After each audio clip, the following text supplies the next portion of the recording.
దేవునికి మనము కృతజ్ఞతాస్తుతి చెల్లించాలనేది తెలుసుకుందాము. ఎందుకు మనము దేవుడికి కృతజ్ఞతాస్తుతి చెల్లించాలి అనేది తెలుసుకుందాము. ఆయన మన దేవుడు కనుక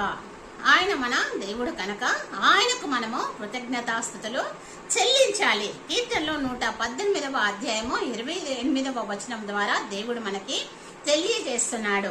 ఆయన మనకు దేవుడు కనుక దేవునికి మనము కృతజ్ఞతాస్తుతులు చెల్లించాలి.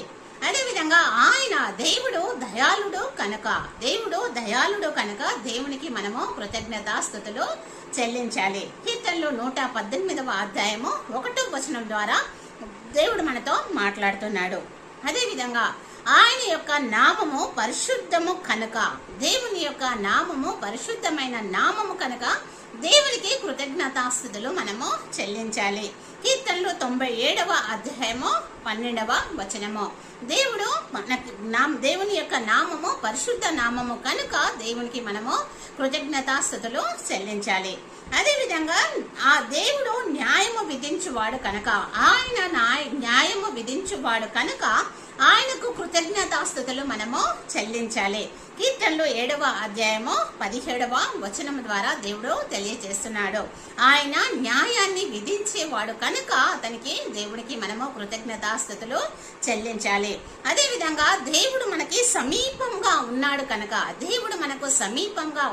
కనుక దేవునికి మనము కృతజ్ఞతాస్తుతులు చెల్లించాలి. ఆయన సమీపంగా ఉన్నాడు కనుక ఆయనకు మనము కృతజ్ఞతాస్తుతులు చెల్లించాలి. కీర్తనలు 75వ అధ్యాయము 1వ వచనము అదేవిధంగా ఆయన మన ఎడల ఆశ్చర్య కార్యములను చేస్తున్నాడు కనుక దేవునికి మనము కృతజ్ఞతాస్తుతులు చెల్లించాలి. దేవుడు మన ఎడల ఆశ్చర్య కార్యములను చేయిస్తున్నాడు కనుక దేవునికి మనము కృతజ్ఞతాస్తుతులు చెల్లించాలి. కీర్తనలో 107వ అధ్యాయము 15వ వచనంలో దేవుడు మాట్లాడుతున్నాడు. అదే విధంగా ఆయన మన రక్షణాధారము కనుక, దేవుడు మన యొక్క రక్షణాధారము కనుక దేవునికి మనము కృతజ్ఞతాస్తుతులు చెల్లించాలి. కీర్తనలో 118వ అధ్యాయము 21వ వచనం ద్వారా దేవుడు మాట్లాడుతున్నాడు.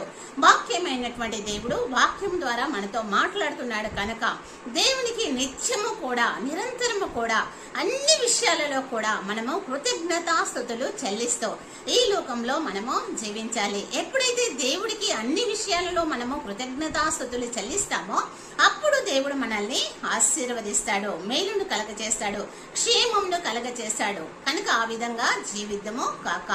ఆమేన్.